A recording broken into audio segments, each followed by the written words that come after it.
Hello students, आज हम पढ़ेंगे मोशन के बारे में। मोशन बहुत ही एक इम्पॉर्टेंट चैप्टर है क्लास 9th का। ध्यान से इसको आप सुनिएगा। मोशन क्या होता है, सबसे पहले तो हम ये पढ़ते हैं। Motion is when an object changes its position with time, that is called as motion. यानी कि अभी आप एक जगह पर बैठे हैं, आप गए फ्रिज के पास और वहाँ पे से आपने पेप्सी निकाली, तो आपने क्या किया, अपनी पोजीशन चेंज करी। ड्राइंग रूम से फ्रिज तक गए हो तो आपने अपनी पोजीशन चेंज करी, तो आप क्या थे, आप मोशन में थे। तो मोशन के लिए सबसे इम्पॉर्टेंट चीज़ जो सबसे पहले आपको पता होनी चाहिए वो है रेफरेंस पॉइंट। रेफरेंस पॉइंट को कई बच्चे इग्नोर कर देते हैं, कईयों को समझ नहीं आता और कईयों को लगता है कि ये मतलब रिक्वायर्ड नहीं है। बट जब आप न्यूमेरिकल्स वगैरह सॉल्व करते हैं तो ये रेफरेंस पॉइंट बहुत इंपॉर्टेंट रोल प्ले करता है। रेफरेंस पॉइंट होता क्या है या किस लिए इस्तेमाल होता है? रेफरेंस पॉइंट जो है is used to describe the position, यानी वो ऑब्जेक्ट की पोजीशन को डिस्क्राइब करने के लिए रेफरेंस पॉइंट की जरूरत पड़ती है। आप एक ट्रेन में जा रहे हैं, ठीक है, आप और आपका फ्रेंड एक ट्रेन में जा रहे हैं। ट्रेन तो मोशन में है, ट्रेन मोशन में है, लेकिन क्या आप मोशन में हो? अब ये तो बहुत ही ट्रिकी क्वेश्चन हो गया ना कि क्या आप मोशन में हो, आप चल रहे हो, क्या आप कोई डिस्टेंस कवर कर रहे हो? इसके आंसर दोनों हो सकते हैं, हाँ भी हो सकता है और ना भी हो सकता है। कैसे? फॉर एग्जाम्पल, आप जैसे कि आप यहाँ हैं, आप इस ट्रेन के इस डब्बे में बैठे हैं, ये आप हो, ये आपका दोस्त है, ठीक है। ट्रेन तो चल रही है ट्रैक पे, आप तो वहीं के वहीं बैठे हो, आप तो चल नहीं रहे हो। तो अगर मैं आपके और आपके फ्रेंड की पोजीशन की बात करूं, तो आप अपने फ्रेंड को अगर ओरिजिन लेकर चलते हैं, रेफरेंस पॉइंट लेकर चल रहे हैं, तो वो भी वहीं है, आप भी वहीं हो। इसका मतलब आप मोशन में नहीं हो, इसका मतलब आप कोई डिस्टेंस कवर नहीं कर रहे। लेकिन अभी तो मैंने बोला कि आप चलती ट्रेन में हो, तो आप कहीं ना कहीं तो जा रहे होगे, तो डिस्टेंस तो कवर कर रहे होगे। तो यस आंसर का कब आएगा? जब वो रेफरेंस पॉइंट किसके अकॉर्डिंग होगा? रेलवे ट्रैक के अगर हम रेफरेंस पॉइंट लेते हैं, मान लो ये रेलवे ट्रैक का ओरिजिन पॉइंट है, ठीक है, आप इस ट्रेन के अंदर हो। अब जब हम रेफरेंस लेंगे कि क्या आप मोशन में हैं, आप मोशन में कब होंगे? जब रेफरेंस पॉइंट क्या होगा? Railway track. क्यों? क्योंकि आप ट्रेन के साथ साथ उस रेलवे ट्रैक से दूरी बढ़ाते जा रहे हैं और डिस्टेंस कवर करते जा रहे हैं, इसका मतलब आप मोशन में हैं। तो दोनों पॉइंट होते हैं इसके। मान लो आपके साथ में एक और ट्रेन जा रही है, इसमें भी दो लोग बैठे हैं, दोनों ट्रेन सेम स्पीड से चल रही है, आप भी मोशन में नहीं हो, वो भी मोशन में नहीं है। कब? जब रेफरेंस पॉइंट आपका ये दूसरे ट्रेन में बैठा हुआ बंदा होगा। समझ आ गया? रेफरेंस पॉइंट बहुत ही ज़्यादा इंपॉर्टेंट पार्ट प्ले करता है। तो अब हम फटाफट से चलते हैं, मोशन कितने टाइप के होते हैं। तो मोशन बहुत सारे टाइप के होते हैं। सबसे पहले हम एक सबसे इजी टाइप पे से शुरुआत करेंगे, वो है स्ट्रेट लाइन मोशन।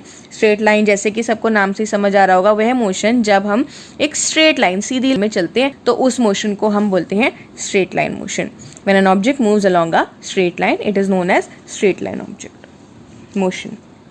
ना फॉर एग्जाम्पल, ये आपका ओरिजिन है। ओरिजिन मैंने क्या बताया था? ओरिजिन मीन्स आपका रेफरेंस पॉइंट है। यहाँ से हम देखेंगे, आपने यहाँ से चलना शुरू किया, आप पहुँच गए ए पे। मान लो आपने 5 किलोमीटर डिस्टेंस कवर किया, ठीक है।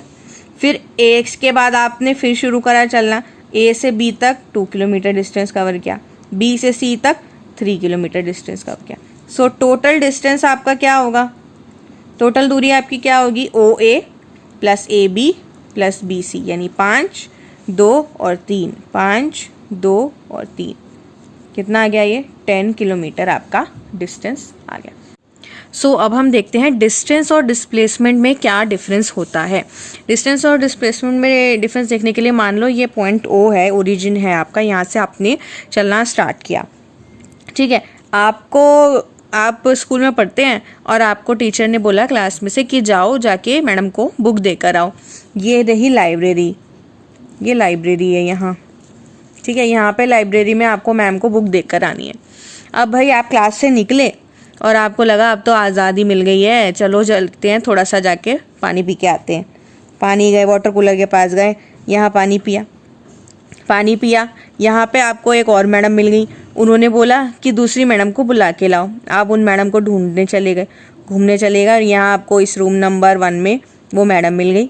मैडम से आपने उन मैडम का मैसेज कन्वे किया और उसके बाद आप लाइब्रेरी गए। लाइब्रेरी भी घूमते घूमते गए, क्योंकि जितनी लेट क्लास में पहुँचेंगे उतनी जल्दी क्या होगा, जितनी लेट क्लास से पहुँचोगे उतना ही कम पढ़ना पड़ेगा और मैडम से छुटकारा मिलेगा, खास करके साइंस की मैडम अगर पढ़ा रही होंगी तो अगर आप यहाँ से यहाँ तक गए हैं तो आप यहाँ से यहाँ तक जाने में आपने कितना डिस्टेंस कवर किया। यहाँ से मान लो आप 100 मीटर, 20 मीटर, 50 मीटर चल के गए, ठीक है। सो कितना टोटल डिस्टेंस हो गया? 50, 20 और 100। डिस्टेंस कितना हो गया?